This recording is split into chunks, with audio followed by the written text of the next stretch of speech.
भांडण झालं. भांडण काही केलं ना मिटना, त्याला फौजदारी अटक झाली. फौजदारी कोर्टात दावा दाखल झाला. तारीखवर तारीख, तारीखवर तारीख, तारीखवर तारीख, तारीखवर तारीख. त्याचे पोरं मोठे झाले, निकाल लागला. निकाल त्याच्या विरोधात केला, त्याला अपील केला. आपल्यावर अपील, आपल्यावर अपील, आपल्यावर अपील. असं करत करत याचं वय 83 झालं. किती? आणि मग फायनल जजमेंट आलं. सुप्रीम कोर्टात निकाल लागला की आपली जी 2.25 गुंठे जागा ती कोरलेली आहे ना, ती तुम्हालाच मिळणार आहे, असा कोर्टानं निकाल दिला. पण बाबा कोर्टात जायला तेवढा सबल नव्हता, दुबळा झाला होता, घरात बसलेला होता. पोरं लढत होते, मुलं त्याचे. मुलांनी तो निकाल बाबाला सांगण्याकरता पोरं घरी आले आणि म्हणाले, दादा वरच्या तुकड्याची जमीन आपण घेतली बरं का, निकाल आपल्या बाजूला. काय सांगता पोरं? गेला.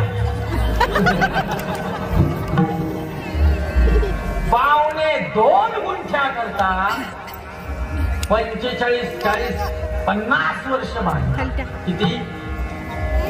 जेव्हा मिळाला असं ऐकलं तेव्हा पुचकून गेला. भांडण 1.5 फूट इथून तिथून बांध गेला होता म्हणून भांडत होता. आणि इकडं कोर्टात ते 1.5 फूट मिळवण्याकरता सारा पैसा खर्च केला. रान इकडं खट राहिलं 1.5 फुटाकरता. उत्पन्न त्या 1.5 फुटात निघणार होतं का वावरात? वावरात निघणार होतं, पण 1.5 फुटाकरता भांडत बसला आणि शेवटी मरून गेला. हत्ती काय आलं? भांडण कौरव आणि पांडवांचं. कौरव आणि पांडव एकमेकाच्या विरोधात लढले. जिंकले कोण? पांडव. कशामुळे जिंकले? खरे होते, सत्याची पण बाजू होती तेव्हा त्यांच्याकडून. आता मी तुला मला माहिती असतं तर मग तुला कशाला बोलवलं? आम्हीच कीर्तन केलं होतं. मनात शंका निर्माण करा. कोणताही त्याची पुसावे 2 प्रश्न देवानी मी कोण. जर तो सांगायला दुबळा ठरला तर मनात असाच नाही थांबू नको.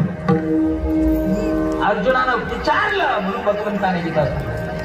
अर्जुनाचे निव्याजे गीता प्रसवने श्रीराजे संसारा एवढे ओझे फिरले जगाचे. अर्जुनाला भगवंताने निमित्त केलं आणि एवढं मोठं सांगितलं. अगदी तसं कशा करता सांगितलं?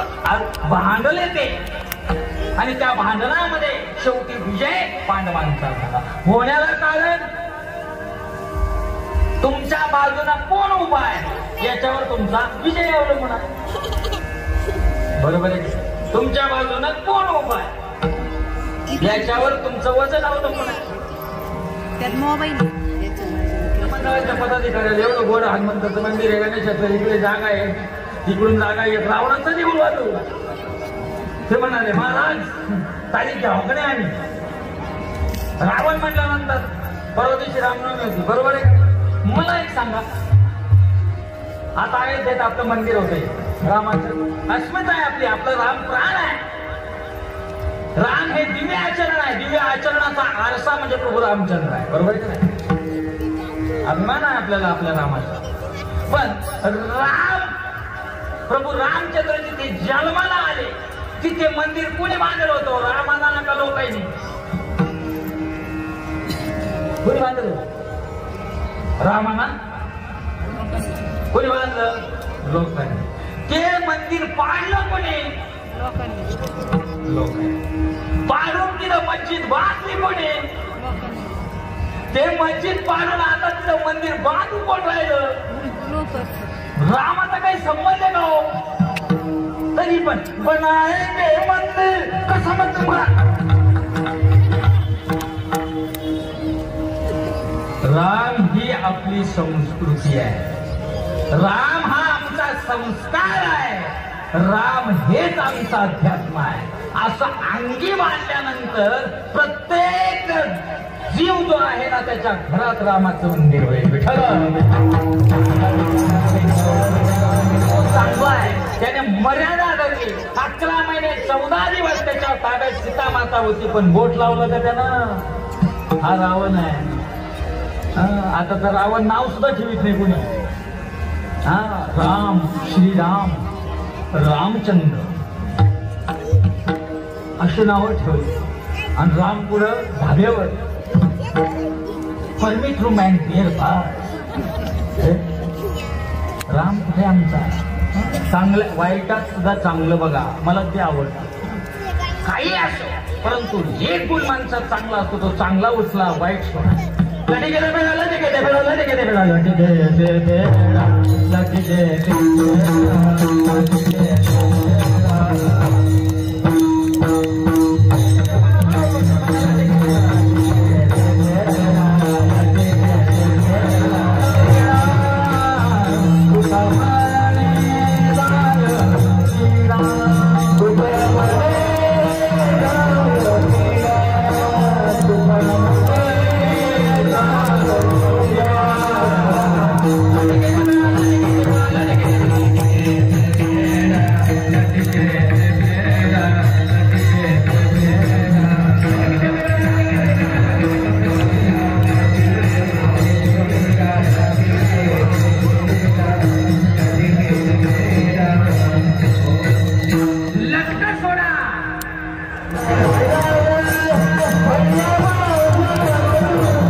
या जगतामध्ये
मुक्तीची या माता, आम्ही त्या मुक्तीला सुद्धा मुक्तीच्या डोक्यावर पाय देऊन आता भगवंताच्या जवळ गेलो, आम्ही बलवंत झालोय असं आम्ही केलं. याला एकमेव कारण आम्ही भगवंताच्या दिव्य चरणाशी एकूण राहिलो. तेवढं नामचिंतन, तेवढं संतांच्या कृपा प्रसादाने जे संतांनी दिलं होतं ते आम्ही अंगीकारलं, अनुभवलं आणि म्हणूनच देव आमच्या अंकित आहे असं आशयानं तुकोबरा या भंगात निरूपण करतात. बोलता बोलण्याच्या ओघामध्ये करवली तैसी केली कटकट.